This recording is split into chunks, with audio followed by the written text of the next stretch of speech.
ከዚህ በፊት በአንድ ግንኙነት ውስጥ ሆነ ነገሮች ትክክል እንዳልሆኑ ተሰምቶ ያውቃል? ምንም ያክል ብትጥር ነገሮች እንደፈለክ እንደማይሄዱ እንደሚመስል ሆኖብህ ያውቃል? አንዳንድ ጊዜ ይህ ምክንያቱ እግዚአብሔር ላንተ የተለየ እቅድ ስላለው ሊሆን ይችላል። አንዳንድ ጊዜም እርሱ የተሳሳተ ምርጫ እንዳትወስድ ለማሳወቅ ብዙ መንገዶችን ይጠቀማል፣ አንተ እንኳን ማዳመጥ ባትፈልግም። ስለዚህ ግንኙነት በእውነት ላንተ የተዘጋጀ ነበር ወይም አልነበረም ብለህ ከጠየቅ እውነቱን ለማወቅ እስከ መጨረሻው ተመልከት። ከአንድ ሰው ጋር እንዳትቀጥል እግዚአብሔር ሊጠቀምባቸው የሚችሉ 7 መንገዶች አሉ። መጀመሪያው የውስጥ ሰላም እጥረት ነው። ያልተለመደ እረፍት እጥረት ወይም ውስጣዊ የመረበሽ ስሜት ከተሰማ ይሄ እግዚአብሔር ወደዚያ አቅጣጫ እንደማይመራ ምልክት ሊሆን ይችላል። እግዚአብሔር አንድን ሰው ሲፈቅድ ለማረጋገጥ የሚጠቀምበት ዋና መንገድ የውስጥ ሰላም ነው። አንተም ሆነ ሌላኛው ሰው በመንፈሳችሁ ውስጥ ጸጥታና እረፍት ትሰማላችሁ። ይህም ነገሮች ሁሉ በእጁ ስር እንዳሉ ምልክት ነው። ነገር ግን ወደፊት ለመሄድ ስትሞክር ሁልጊዜ ውስጣዊ እረፍት እጥረት ካለ እግዚአብሔር ደግመ እርምጃህን እንደገና እንድትመረምር እየነገረ ሊሆን ይችላል።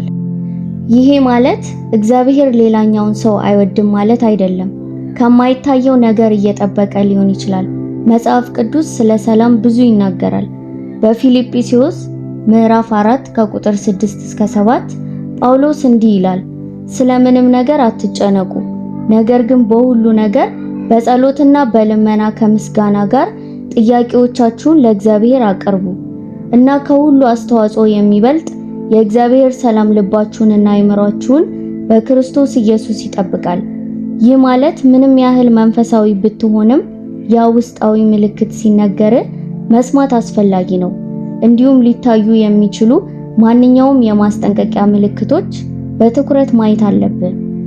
ሌላው ሰው ወደፊት እንድትሄድ ቢገፋህም እግዚአብሔር ካልመራ ያን እርምጃ አትውሰድ። ዲያብሎስ አታላይ ነው። እንደ እግዚአብሔር ፈቃድ የሚመስል ግንኙነት ውስጥ ሊያስገባ ሊያታልል ይችላል። እንደ እግዚአብሔር ፈቃድ የሚመስል ሊሆንም ይችላል።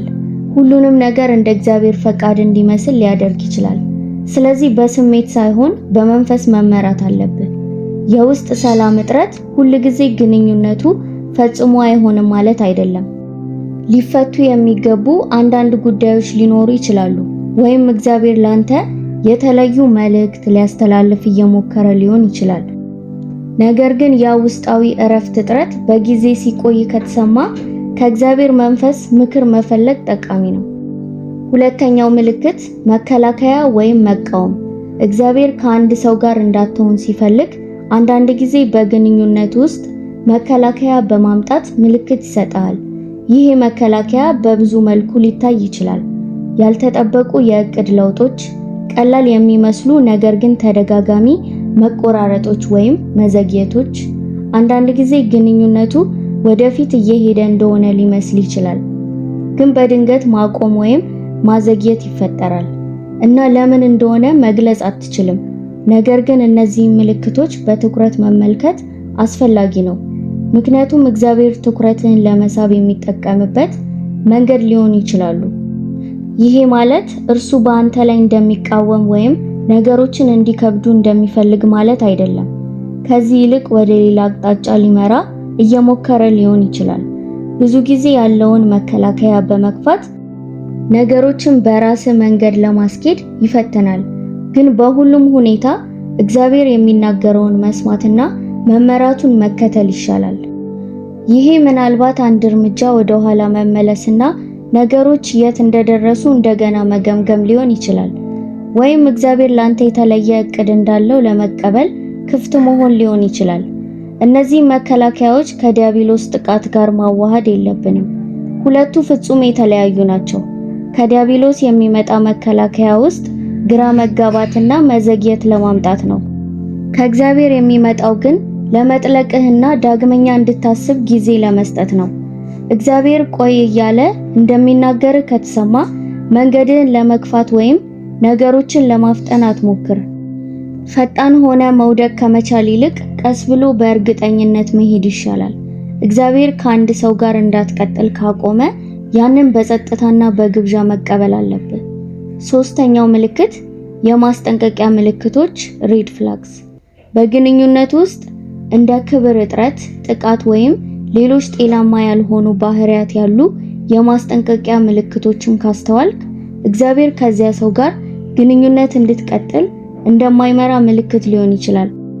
በኤፌሶን ምዕራፍ 5 ቁጥር 25 እንዲህ ይላል፣ ባሎች ሆይ ሚስቶቻችሁን ውደዱ፣ ክርስቶስም ቤተክርስቲያንን እንደወደደና ስለ እርሷ ራሱን እንደሰጠም።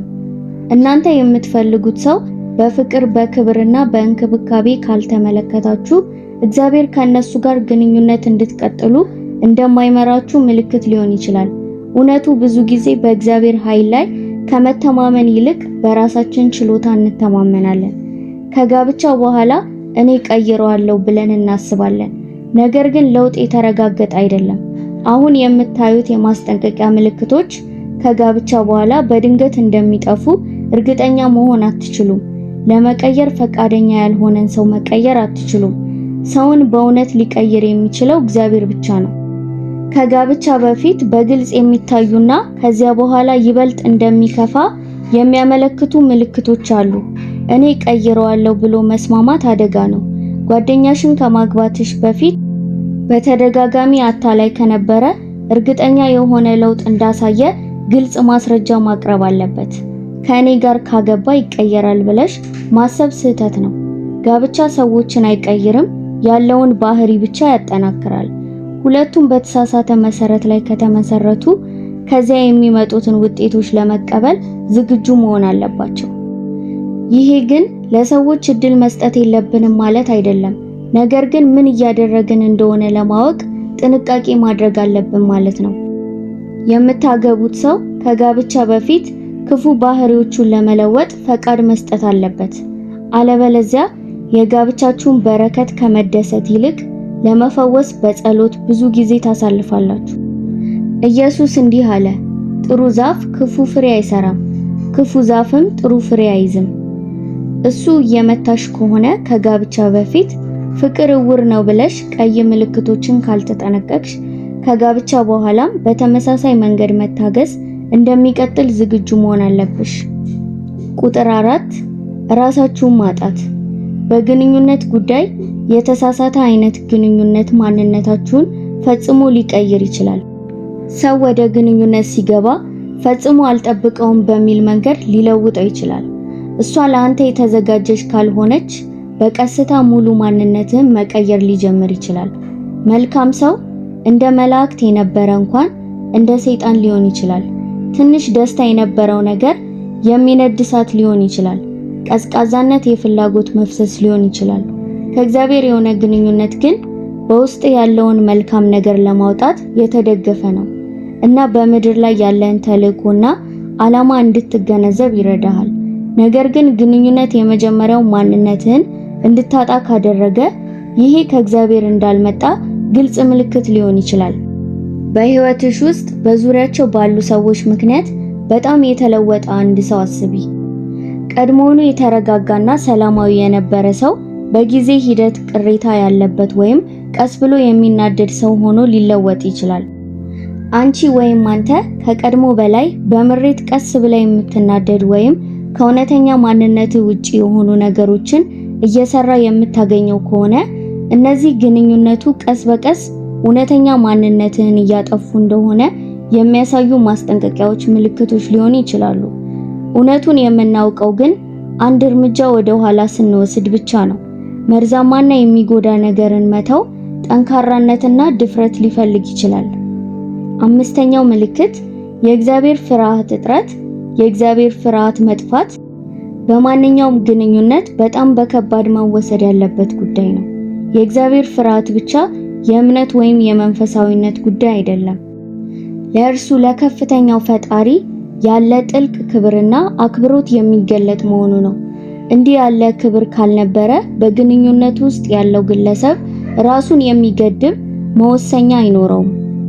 አስፈላጊ ሲሆን ቅዱስ የሆነ የእግዚአብሔር ፍርሃት ለማንኛውም ግንኙነት በቤተሰብ፣ በጓደኞች ወይም በባልና ሚስት ፍጹም መሰረት የሚሆን ነው። ለመለኮታዊ ክብርና ለእግዚአብሔር ግርማ ክብር ካልነበረ ማንኛውም የሰው ግንኙነት እንዴት ሊቆም ይችላል? እኛን ተጠያቂ የሚያደርገን እግዚአብሔር ካልነበረ ራስን መግዛት እንዴት እንማራለን? እግዚአብሔርን አይፈሩም ልብ ትላላችሁ እና በጥንቃቄ ትቀጥላላችሁ። ለከፍተኛ ኃይል አክብሮት አለማሳየት ወደ እጥረት ይመራል። በዙሪያቸው ላሉ ሰዎች አንተን አንቺን ጨምሮ ክብር እጥረት እንዳለ ይጠቁማል።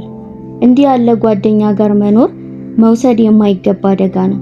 ያለ እግዚአብሔር ፍርሃት ግንኙነትን መቀጠል መድረሻ ወደ ብስጭትና ውድቀት ነው። ስድስተኛው ምልክት ያለመስማማት እጥረት። ወደ እሷ የምትሳብ ሰው ካንተ እምነት፣ እሴቶች ወይም ለወደፊት ያለው አጠቃላይ ራዕይ ካልተመሳሰሉ ይህ ከጌታ የሚመጣ ጥንቃቄ ምልክት ሊሆን ይችላል። በመጽሐፍ ቅዱስ መጽሐፈ አሞጽ ምዕራፍ 3 ቁጥር 3 በውኑ ሁለት ሰዎች ካልተስማሙ በአንድነት ይሄዳሉን? እናም ሁለት ሰዎች በህይወት ላይ በመሰረታዊ እይታ ካልተስማሙ ይህ ብዙ ጊዜ ወደ ውድቀት፣ ክርክርና ሰላም እጥረት ይመራል። ይህ ማለት ግን ባልና ሚስት በእያንዳንዱ ጉዳይ ሁሉ አንድ አስተያየት ሊኖራቸው ይገባል ወይም ሁሉንም የፍላጎት መስኮች ሊጋሩ ይገባል ማለት አይደለም። ነገር ግን እውነተኛ አለመስማማትነት ሲኖር ራቅ ብሎ ማሰብ ያስፈልጋል። የጌታን ፈቃድ ለመከተልና እውነተኛ ደስታና እውነተኛ ጓደኝነት ለማግኘት ፍላጎቶቻቸው፣ ራዕያቸውና እምነታቸው ከአንተ ጋር የሚስማሙ ሰዎችን መፈለግ አስፈላጊ ነው።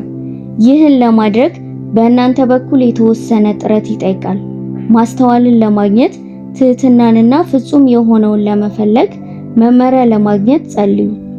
እግዚአብሔር ስለእናንተ ያስባል።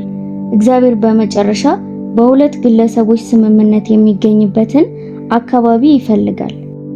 ምክንያቱም በውድቀት ውስጥ አይኖርም፣ ነገር ግን በተለያዩ እይታዎች ውስጥም ግንኙነትን በጠንካራ መሰረቶች ሊመሰረት ይችላል። ግን ከእምነት ፍላጎት እይታዎችና እንዲሁ ከፍተኛ መሰረታዊ አለመስማማትነት በሁለት ሰዎች መካከል ካለ ከጌታ ምልክቶቹን በክብርና በፍቅር ማስተናገድ በጣም መልካም ነው። ሰባተኛው ምልክት በህልምና በራዕይ እግዚአብሔር ሊጎዳ እንደሚችል ካየ በብዙ መንገዶች ሊያስገነዝብ ይችላል። በእኛ ከፍተኛ ፍላጎት ጊዜ እርሱ በማይገመት ሁኔታ በጥቂት ጥንቃቄ ሊናገረን ይችላል። ከዘፍጥረት 20 የአብርሃምና የአቤሜሌክ ታሪክ እንደምናውቀው ነው። ይህ ንጉሥ የፈለገውን ለመውሰድ ቆርጦ እግዚአብሔር በቀጥታ ተገልጦለት የአብርሃም ሚስት ሳራ የእሱ እንዳልሆነች አስጠነቀቀው፣ በህልም ወይም በራዕይ መንገድ። ግን እግዚአብሔር በምህረቱ ሁሉ ለእያንዳንዱ ሰው እንደ ነፃ ፈቃድ ምርጫ ይሰጣል። የራሳችንን ውሳኔ እንድናደርግ ይተወናል። እኛ የምናደርገውን ነገር በፍጹም አያስገድደንም። ማድረግ ካልፈለክም ሆነ ማድረግ የምትፈልገውን ለማድረግ ከወሰንክ አያግድህም። ሆኖም ጥበቡ ለኛ ይገኛል። መመሪያውን ለመከተልና ምክሩን ለመከተል ከመረጥን እንጠቀማለን። ለምናደርጋቸው ምርጫዎች በመጨረሻ ተጠያቂዎች ብንሆንም እግዚአብሔር አስቀድሞ እኛን ለማስጠንቀቅ የሚያደርገው ጥረት እንዲህ ያለ አስፈላጊ ውሳኔ ስናደርግ የሚያስፈልጉንን መረጃዎች ሁሉ እንድናገኝ ያደርጋል። እስከ መጨረሻው ስለሰማችሁን እናመሰግናለን። ሰብስክራይብ ማድረግ እንዳይረሳ።